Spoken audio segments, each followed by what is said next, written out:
Hello दोस्तों, तो आप लोग कैसे हैं। उम्मीद है कि आप लोग स्वस्थ और मस्त होंगे। आज प्रैक्टिस सेट 11 का डिस्कशन करेंगे और क्वेश्चन से रिलेटेड जो भी फैक्ट होगा हम लोग उसको डिस्कस करते चलेंगे। तो स्टार्ट करते हैं आज का फर्स्ट क्वेश्चन। आज का फर्स्ट क्वेश्चन है, करे भारत में लोकतंत्र इस तथ्य पे आधारित है कि भारत में लोकतंत्र इस तथ्य पे आधारित है कि, तो इसका करेक्ट आंसर हो जाएगा बी नंबर, जनता को सरकारों को चुनते तथा बदलने का अधिकार प्राप्त है। नेक्स्ट क्वेश्चन आपका है। तो दोस्तों आज का वीडियो जो है काफ़ी इम्पोर्टेंट है और जैसे जैसे आपको टाइम के साथ आपको जो है अच्छा कंटेंट मिलेगा, कुछ हर एक दिन आपको नया सीखने को मिलेगा। और आजकल खासकर वीडियो जो है इम्पोर्टेंट है, तो आप वीडियो को स्किप ना करें, लास्ट तक देखें। हर एक दिन कुछ ना कुछ आपको नया सीखने को मिलेगा। तो देखते हैं। तो आज का दूसरा क्वेश्चन है, भारत में संसदीय सरकार निम्नलिखित विशेषताएं हैं। लोग आंसर बताइए इसका क्या होगा। तो पहला आपका है, मंत्री परिषद सामूहिक रूप से सदन के प्रति उत्तरदायी होता है। मंत्री परिषद सामूहिक रूप से उच्च सदन के प्रति उत्तरदायी होती है, तो ये गलत है। ये लोकसभा के प्रति उत्तरदायी होती है। लोकसभा के प्रति उत्तरदायी होता है। बगैर संसद बने कोई व्यक्ति केवल 6 माह तक मंत्री पद पर रह सकता है, तो ये भी गलत है।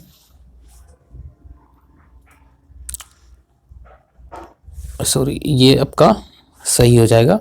मंत्री अपना पद संभालने से पहले लोकसभा अध्यक्ष के समक्ष शपथ लेता है। और अगला आपका है, भारत में राष्ट्रपति वास्तविक कार्यपालक है। तो दोस्तों फोर्थ नंबर भी आपका गलत है, जो कि भारत में राष्ट्रपति प्रधानमंत्री के वास्तविक कार्यपालक होते हैं। तो आपका इसका करेक्ट आंसर हो जाएगा, आपका डी नंबर, केवल 2 सही है। नेक्स्ट क्वेश्चन आपका 3 नंबर है। अरे मूल अधिकारों से असंगत या उनकी अल्पीकरण करने वाली विधियों को संविधान के किस अनुच्छेद के अंतर्गत शून्य घोषित किया जाता है।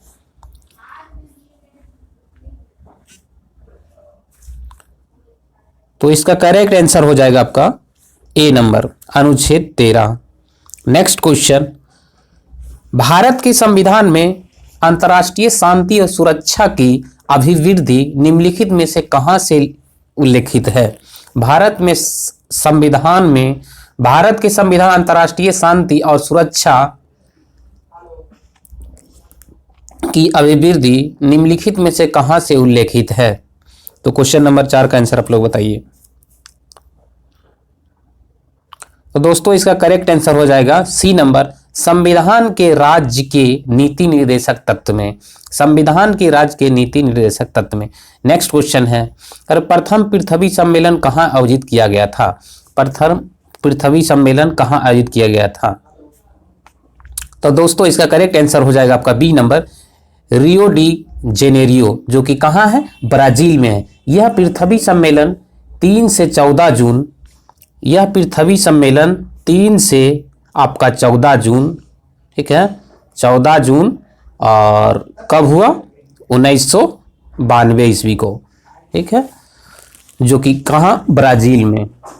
रियो डी सम्मेलन ब्राजील के रक्षा के लिए एक संधि पर सहमति बनी थी और इसे United nation framework convention on climate change या UNFCC के नाम से जाना जाता है। किस नाम से जाना जाता है, UNFCCC के नाम से भी इसे जाना जाता है। और इसमें आपका है 172 सरकारें, जिसमें 108 राष्ट्रीय अध्यक्ष ने भी भाग लिया। 108 राष्ट्रीय अध्यक्ष ने भी भाग लिया। और इसमें आपका है 172 सरकारें, जिसमें 108 राष्ट्रीय अध्यक्ष ने भी भाग लिया। और इसमें आपका है 108 राष्ट्रीय अध्यक्ष ने भी भाग लिया। और इसमें आपका है 108 राष्ट्रीय अध्यक्ष ने भी भाग लिया। और इसमें आपका है 108 राष्ट्रीय अध्यक्ष ने भी भाग लिया। गैर सरकारी संगठन के 2400 प्रतिनिधियों की साथ ही ग्लोबल फोरम के 17,000 लोग ने भी भाग लिया। नेक्स्ट क्वेश्चन है, कह रहा है किस महाद्वीप को मानव जाति का जन्म स्थल माना जाता है? किस महाद्वीप को मानव जाति का जन्म स्थल माना जाता है? तो 6 नंबर का करेक्ट आंसर हो जाएगा आपका अफ्रीका। नेक्स्ट क्वेश्चन है, कह रहे प्रमुख पर्वत एवं उसके सर्वोच्च बिंदु का सही मिलान कौन नहीं है? प्रमुख पर्वत एवं उसके सर्वोच्च बिंदु का सही मिलान कौन नहीं है? नहीं है पूछा है, ध्यान देना, नहीं है। कई लोग इसमें गलत कर देते हैं, नहीं है। तो आप लोग आंसर बताइए इसका क्या हो जाएगा। तो करेक्ट आंसर हो जाएगा डी नंबर, यानी कि डी नंबर क्या है ऑप्शन में गलत है। आल्प्स का सबसे सर्वोच्च बिंदु जो है आपका ये माउंट ब्लैंक है। आपका हिमालय का माउंट एवरेस्ट ये तो सही है, और एंडीज का सबसे ऊंचा पर्वतांक गुआ है, ये भी सही है। रॉकी का आपका माउंट मैरी एल्बर्ट है, तो ये भी सही है। तो गलत कौन सा? अल्पास एल्ब्रूस नहीं है, तो इसका क्या है? Mount blank. नेक्स्ट क्वेश्चन है, करे कौन सा ग्रह जो है बिना उपग्रह के है? तो करेक्ट आंसर इसका हो जाएगा आपका बी नंबर, सॉरी बी नहीं होगा, आपका करेक्ट आंसर हो जाएगा आपका सी नंबर। शुक्र और बुध को एक भी ग्रह नहीं है। शुक्र और बुध को एक भी ग्रह नहीं है। और आपका इसमें हो जाएगा क्वेश्चन नंबर, थोड़ा सा वेट करिएगा, क्वेश्चन नंबर 8 का आपका। और आप लोग जानते हैं टोटल ग्रह 8 है, और सबसे ज्यादा जो उपग्रह है, सबसे ज्यादा उपग्रह वाला जो ग्रह है वो आपका शुक्र है। शुक्र 82 उपग्रह शुक्र का है, और इससे पहले जो था ये 2019 का ये डाटा है जो कि 82 है शुक्र का, और इससे पहले जो था बृहस्पति का था और 79 था। ठीक, नेक्स्ट क्वेश्चन का है क्वेश्चन नंबर 9। क्वेश्चन नंबर 9 आपका है, ये आपका यहां पर ग्लोब हो जाएगा। क्वेश्चन नंबर 9 है, ग्लोब पर किस वृत्त को बृहत वृत्त के कहा जाता है? तो करेक्ट आंसर इसका हो जाएगा सी नंबर, विषुवत रेखा। दोस्तों थोड़ा सा ये कट गया है, तो यहाँ पर ये आपका ग्लोब हो जाएगा। ग्लोब पर किस वृत्त को बृहत वृत्त के नाम से जाना जाता है। नेक्स्ट क्वेश्चन है, यूएसए के राज्य में सिलिकॉन वैली अवस्थित है। यूएसए के राज्य में सिलिकॉन वैली अवस्थित है।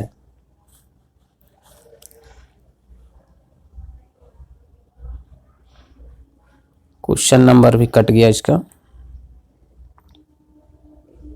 तो क्वेश्चन नंबर 10 है, यूएसए के राज्य में सिलिकॉन वैली अवस्थित है।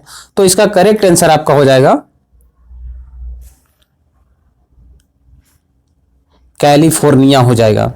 Correct answer California. दोस्तों यूएसए की राजधानी कहाँ है? तो यूएसए की राजधानी वाशिंगटन डीसी है, और आपका करेंसी क्या है यूएसए की? यूएस डॉलर है। नेक्स्ट क्वेश्चन आपका है, थोड़ा सा इसमें भी कट गया है, टाइपिंग में मिस्टेक। तो यहाँ पे आपका है, इलेक्ट्रोमैग्नेटिक तरंगे कैसे बनती है? इलेक्ट्रोमैग्नेटिक तरंगे कैसे बनती हैं? 11 नंबर का आपका आंसर बताइए। तो इसका करेक्ट आंसर हो जाएगा दोस्तों ए नंबर, फोटोन की गति के कारण। फोटोन के गति के कारण। नेक्स्ट क्वेश्चन है, नेक्स्ट क्वेश्चन आपका है, संगोला की संधि कब हुई? संगोला की संधि कब हुई? यहां हो जाएगा आपका संगोला की संधि। संगोला की संधि कब हुई? तो दोस्तों इसका करेक्ट आंसर हो जाएगा आपका 1850, सॉरी इसका 1750 हो जाएगा। नेक्स्ट क्वेश्चन, नेक्स्ट क्वेश्चन आपको मिलान करना है। 13 नंबर आपको मिलान करना है।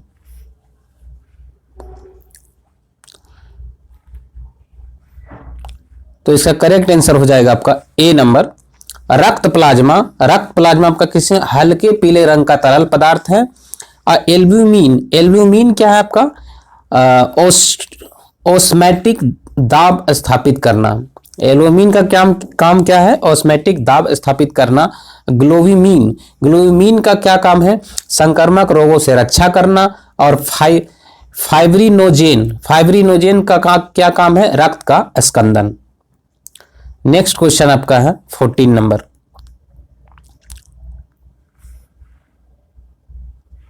अरे भारत के सर्वोच्च न्यायालय का मूल अधिकार क्षेत्र निम्नलिखित है। भारत के सर्वोच्च न्यायालय का मूल अधिकार क्षेत्र निम्नलिखित है। तो करेक्ट आंसर हो जाएगा आपका बी नंबर, भारत सरकार और एक या अधिक राज्यों के बीच विवाद।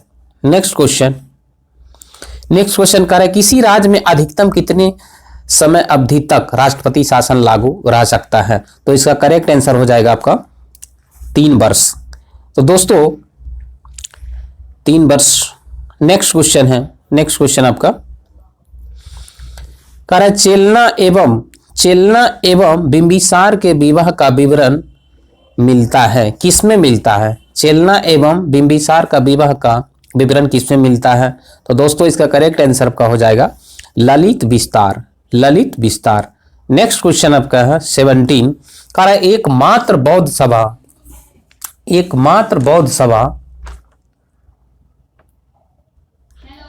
बौद्ध सभा जिसका आयोजन बिहार में नहीं किया गया, बिहार में नहीं किया गया।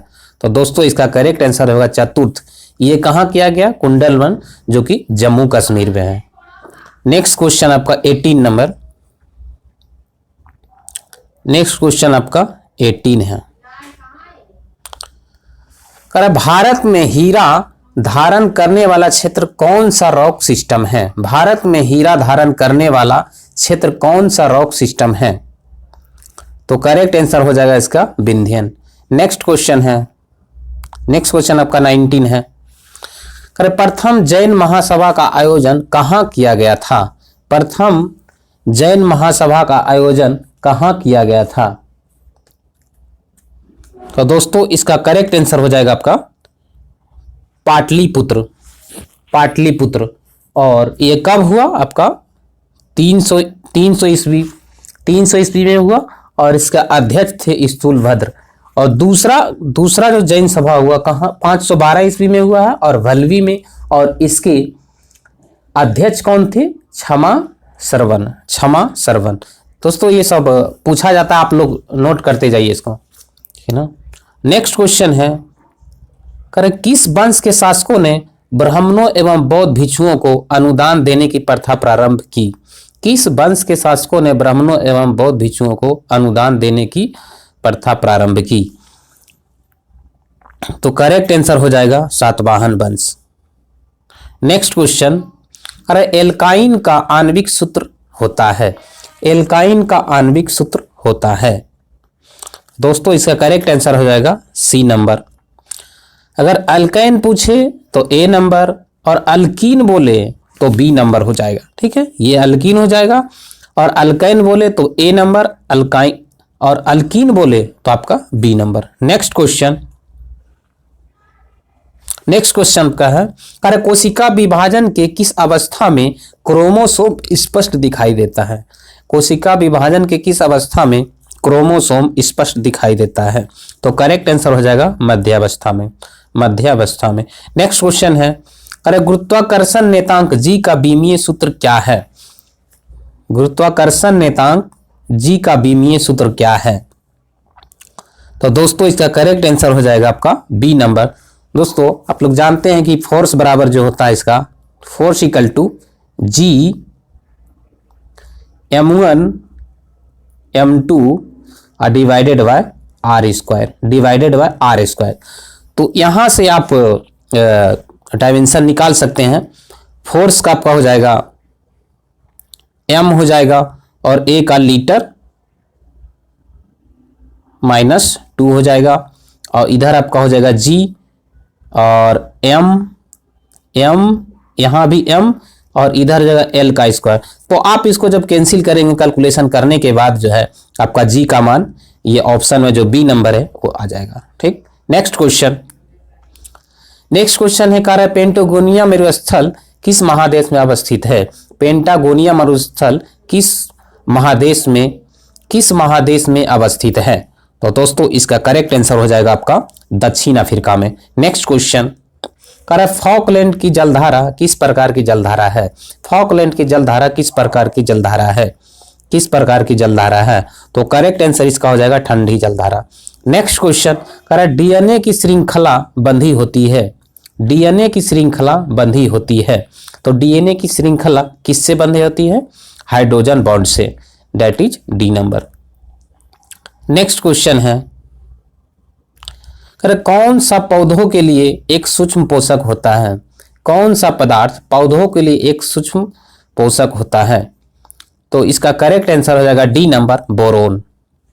नेक्स्ट क्वेश्चन आपका है 28, कह रहा है थ्रोम्बिन का काम क्या है? थ्रोम्बिन का काम क्या है? तो इसका काम है रक्त जमने से बचाना। करेक्ट आंसर हो जाएगा B number. Next question 29, Pritzker पुरस्कार किस क्षेत्र में दिया जाता है? प्रित्जर पुरस्कार किस क्षेत्र में दिया जाता है? तो दोस्तों इसका करेक्ट आंसर हो जाएगा सी नंबर, वास्तुकला के क्षेत्र में यह दिया जाता है। नेक्स्ट क्वेश्चन है, कह रहा भारत की सुदूर दक्षिणी पहाड़ी कौन सी है? भारत की निम्नलिखित में से भारत की सुदूर दक्षिणी पहाड़ी कौन सी है? तो दोस्तों इसका करेक्ट आंसर हो जाएगा कार्डेमम की पहाड़ी। नेक्स्ट क्वेश्चन आपका 31 है। नेक्स्ट क्वेश्चन 31,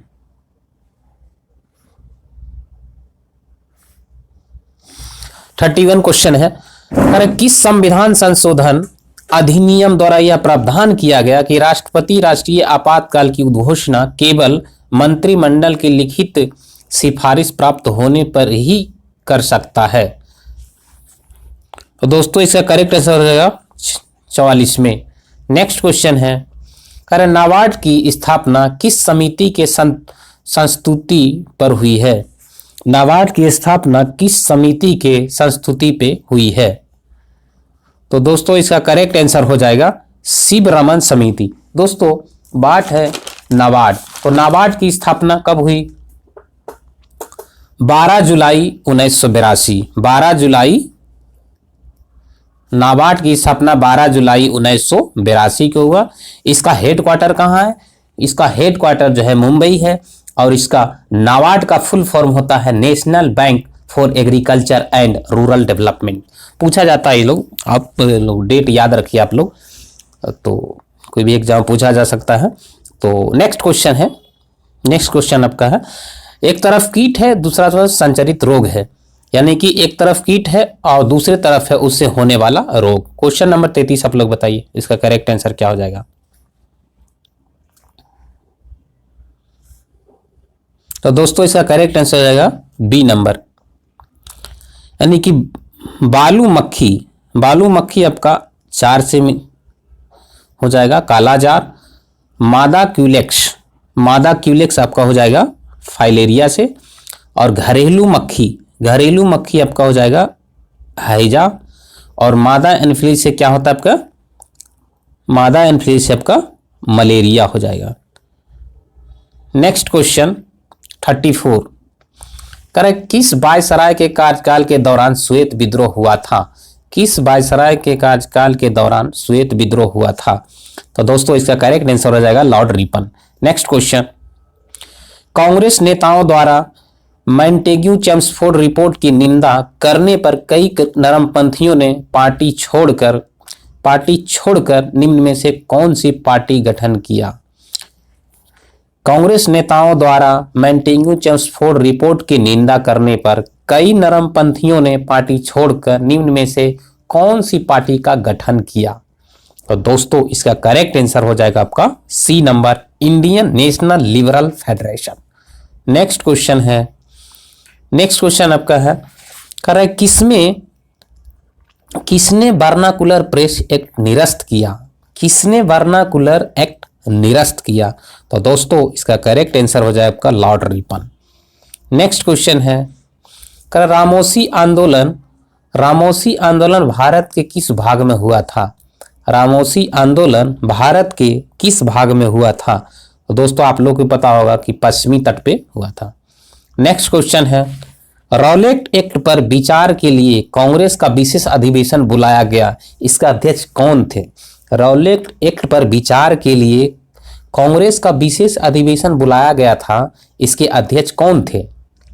तो दोस्तों इसका करेक्ट आंसर हो जाएगा आपका डी नंबर, हसन इमाम।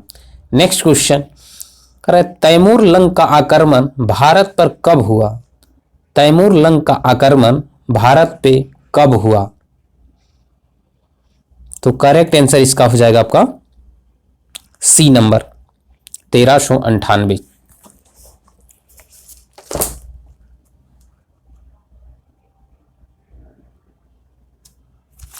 नेक्स्ट क्वेश्चन है,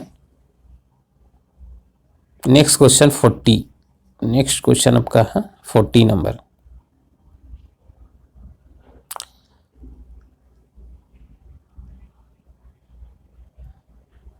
हड़प्पा सभ्यता के किस स्थल से घोड़े की मृत मूर्तियां मिली है? हड़प्पा सभ्यता के किस स्थल से घोड़े के मृत मूर्तियां मिली है? तो दोस्तों इसका करेक्ट आंसर हो जाएगा B number, Rangpur. Next question है, अरे वैदिक काल में सोम देवता को किससे संबंधित माना जाता है? तो दोस्तों इसका करेक्ट आंसर सी नंबर, वनस्पति के देवता। नेक्स्ट क्वेश्चन है, कह रहा है जैन धर्म के तीसरे तीर्थकर थे, तो करेक्ट आंसर जगह D number, Sambhavnath. Next question है, किस सुल्तान के काल में खालसा भूमि अधिक पैमाने पर विकसित हुई?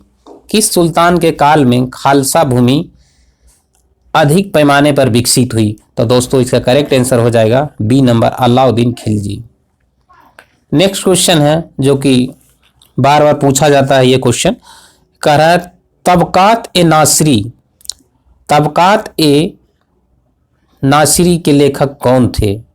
तबकात ए नासिरी के लेखक कौन थे? तो दोस्तों इसका करेक्ट आंसर हो जाएगा मिन्हास उस सिराज। नेक्स्ट क्वेश्चन है, नेक्स्ट क्वेश्चन आपका कह रहा है हेमोसाइटोमीटर का प्रयोग किसके लिए किया जाता है? हेमोसाइटोमीटर का प्रयोग किसको मेजर करने के लिए किया जाता है? तो करेक्ट आंसर हो जाएगा आपका रक्त कोशिकाओं की गिनती के लिए। नेक्स्ट क्वेश्चन है, कह रहा एक डायनेमो जिसे बिजली उत्पन्न करने के लिए जाना जाता है, वास्तव में इसका कार्य क्या है? तो दोस्तों आप लोग जानते हैं डायनेमो जो है एक मैकेनिकल एनर्जी को इलेक्ट्रिकल एनर्जी में कन्वर्ट करते हैं। तो ये एक क्या हो जाएगा इसका आंसर? तो ऊर्जा कन्वर्टर। ठीक, क्या हो जाएगा? ऊर्जा कन्वर्टर। नेक्स्ट क्वेश्चन आपका 47 है, अरे यदि 100 वाट के बल्ब प्रतिदिन 10 घंटे जलाया जाए तो प्रत्येक दिन कितने यूनिट विद्युत ऊर्जा खर्च होगी, यानी व्यय होगी? तो दोस्तों इसका यूनिट आप लोग जानते हैं, पहले वैल्यू पुट कर देना है। क्या होता है अपना जो घर में जो बल्ब जलता हो उसका किलोवाट आवर। तो आपको डायरेक्ट क्या करना है, जो दिया है वैल्यू 100 वाट इंटू 10 इतना आवर बस, और इसको किलो में चेंज करने के लिए 1000 से डिवाइड कर देंगे तो क्या आ जाएगा आपका? 1 आ जाएगा, यानी कि 1 यूनिट आ जाएगा। तो दोस्तों इसका करेक्ट आंसर क्या हो जाएगा? ए नंबर। नेक्स्ट क्वेश्चन है, कह रहा है कार्बन डेटिंग का प्रयोग किसकी उम्र निर्धारण के लिए किया जाता है? कार्बन डेटिंग का उपयोग किसका निर्धारण के लिए किया जाता है? तो दोस्तों इसका करेक्ट आंसर हो जाएगा फॉसिल्स की। अगर यूरेनियम बोले तो यूरेनियम का यूरेनियम से जो है हम चट्टान या रॉक की आयु ज्ञात करते हैं। नेक्स्ट क्वेश्चन है, अरे क्रय शक्ति क्षमा के आधार पर निम्न में से किस देश की अर्थव्यवस्था विश्व में पहला स्थान है? क्रय शक्ति क्षमता के आधार पर निम्न में से किस देश की अर्थव्यवस्था विश्व में पहला स्थान है? तो दोस्तों इसका करेक्ट आंसर हो जाएगा आपका चीन, चाइना। आज का last question 50 number, correct question number 50 है, किस पंचवर्षीय योजना में मानव संसाधन के विकास को सर्वोच्च प्राथमिकता दी गई थी? किस पंचवर्षीय योजना में मानव संसाधन के विकास को सर्वोच्च प्राथमिकता दी गई? तो करेक्ट आंसर हो जाएगा 9। तो दोस्तों इसका 9वीं पंचवर्षीय योजना का जो कार्यकाल था आपका 1997 से आपका 2002 तक था, 2002 तक। इसका जो मेन उद्देश्य था औद्योगिकरण था, मानव विकास और पूर्ण पैमाने पर रोजगार प्रदान करना, गरीबी को दूर करना और घरेलू संसाधन पर भी आत्मनिर्भर जैसे लक्ष्य बनाया गया था। आगे आपका है कुछ मेमोरेबल फैक्ट है, उसको देख लेते हैं। ये भी काफ़ी इम्पोर्टेंट होता है, काफ़ी एग्जाम पॉइंट ऑफ व्यू से काफ़ी इम्पोर्टेंट है, तो इसको आप लोग भी देखिए। आइए, तो चोल वंश के संस्थापक कौन थे? विद्यालय। और आपका इस वंश की राजधानी कहाँ थी? तंजावुर। इस वंश के शासक राज राज प्रथम ने पहली बार श्रीलंका पर आक्रमण किया। ये किस वंश के थे? तो चोल वंश के थे। इस साम्राज्य के सर्वाधिक विस्तार राजेंद्र प्रथम के शासन काल में हुआ। इस साम्राज्य का सर्वाधिक विस्तार किसके काल में हुआ था दोस्तों? तो राजेंद्र प्रथम के काल में। राजेंद्र प्रथम ने गंगैकोंड चोल की उपाधि धारण की थी।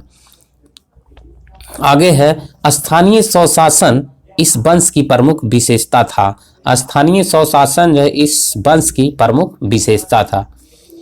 आगे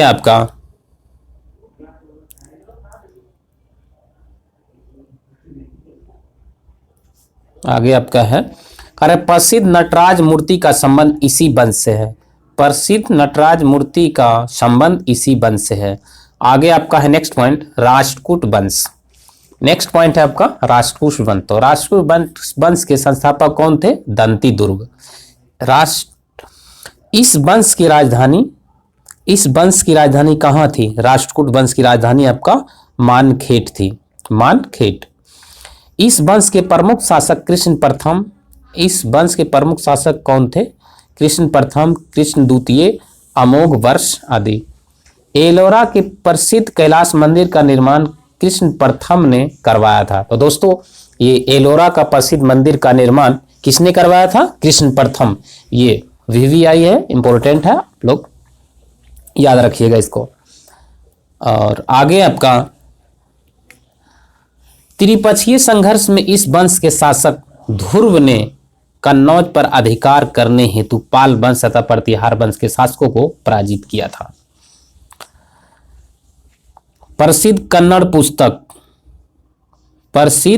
पुस्तक कवि राजमार्ग की रचना अमोघ वर्ष ने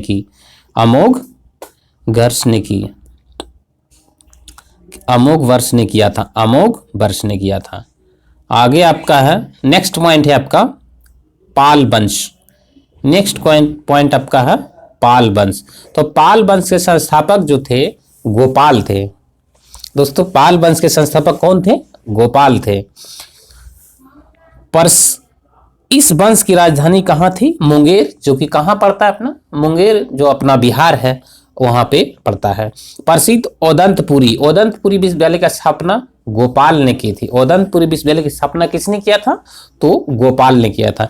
इस वंश के शासक देवपाल ने ओदंतपुरी में बौद्ध मठ का निर्माण करवाया था। देवपाल ने जो है ओदंतपुरी में क्या किए थे? बौद्ध मठ का निर्माण करवाया थे। देवपाल ने जावा के शैलेंद्र वंशीय शासक बालपुत्र देव के अनुरोध पर नालंदा में बौद्ध विहार के निर्माण हेतु 5 गांव दान में दिए थे।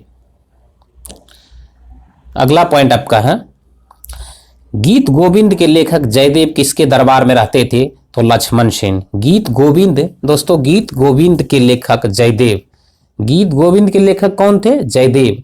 तो ये किसके दरबार में रहते थे? लक्ष्मण सेन।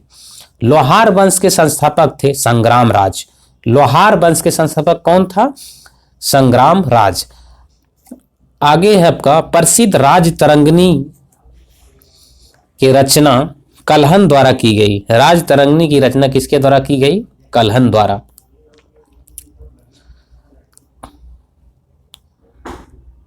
आगे है आप लोग के लिए आज का छोटा सा मोटिवेशनल है। कह रहे शतरंज हो या जिंदगी, जीतने के लिए धैर्य जरूरी है। शतरंज हो या जिंदगी, जीतने के लिए धैर्य जरूरी है। यानी कि कहने का मतलब है दोस्त, लाइफ में कोई भी काम कर रहे हो तो पैसेंस रखना बहुत जरूरी है। बिना पैसेंस के इस दुनिया में कुछ पॉसिबल नहीं है। इसलिए सबसे जरूरी है कि आपको धैर्य रखना है। या आप स्टडी पढ़ाई के फील्ड में हो या फिर जॉब के फील्ड में हो, जहां कहीं भी हो, लेकिन आपको कॉन्फिडेंट रहना पड़ेगा, तभी आपसे कुछ हो पाएगा। ठीक है, आज के टाइम में। तो आज के लिए यहीं तक। Thank you for watching.